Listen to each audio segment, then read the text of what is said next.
Yo សួស្តីទាំងអស់គ្នាសូមស្វាគមន៍មកកាន់វីដេអូថ្មីម្ដងទៀតហើយនៅក្នុង Channel Kai Gaming YT2 ដោយទាំងអស់គ្នាឃើញនៅក្នុង thumbnail អញ្ចឹងថ្ងៃនេះខ្ញុំនឹងមកបង្រៀនអ្នកគ្នាពីរបៀបដាក់ Word 1 block Lucky block កែ block រួមទាំង Word ផ្សេងទៀតដែលអ្នកទាំងអស់គ្នាអាចដាក់បាននៅលើ Crash Java លើទូរស័ព្ទដៃអញ្ចឹងអ្នកគ្នាកុំភ្លេចមើលវីដេអូនេះតាំងពីដើមរហូតដល់ចប់ទាំងអស់គ្នាបើសិនជាអ្នកគ្នាអត់យល់នៅត្រង់កន្លែងណាអ្នកទាំងអស់គ្នាអាចឆាតមកសួរខ្ញុំដោយផ្ទាល់បានអញ្ចឹងកុំឲ្យខាតពេលយូរយើងចូលទៅកាន់វីដេអូតែម្ដងទៅអូខេដែលជាដំបូងអ្នកគ្នាត្រូវធ្វើនេះអ្នកគ្នាត្រូវទៅ download មកពីណាក៏បានដែរ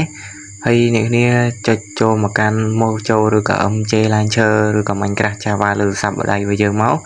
ហើយទាំងអស់គ្នាចុចតាមខ្ញុំនឹងមកអូខេតើអ្នកគ្នាចុចតាមខ្ញុំអីវានឹងលោកមកដល់កន្លែងនេះអញ្ចឹងគ្នាទៅរកអា Word ណាដែលទាំងអស់គ្នា down មកមិញអញ្ចឹងខ្ញុំលើកយក Word 1 block យកមកឧទាហរណ៍ទាំងអស់គ្នាមើលយើងចុចសង្កត់លើ Word នឹងមួយមកហើយយើងចុច Trace 3អូខេគ្នាចុចតាមខ្ញុំនឹងមកខ្ញុំដាក់សញ្ញាព្រួយឲ្យមើលកុំឲ្យអ្នកគ្នាវែងអញ្ចឹងណាអូខេហើយអ្នកគ្នាចុចទៅ MJ Launcher របស់យើងវិញហើយទាំងអស់គ្នាចុចអូខេនិយាយទៅអ្នកគ្នាចុចតាមខ្ញុំនឹងមកកន្លែងហ្នឹងអូជើហើយមកដល់កន្លែងនេះអ្នកគ្នារើស Word ណាដែលទាំងអស់គ្នាចង់ដាក់អញ្ចឹងអ្នកគ្នា down version ណាមកដាក់គឺអ្នកគ្នារើស Word ហ្នឹងទៅអញ្ចឹងខ្ញុំដាក់នៅលើ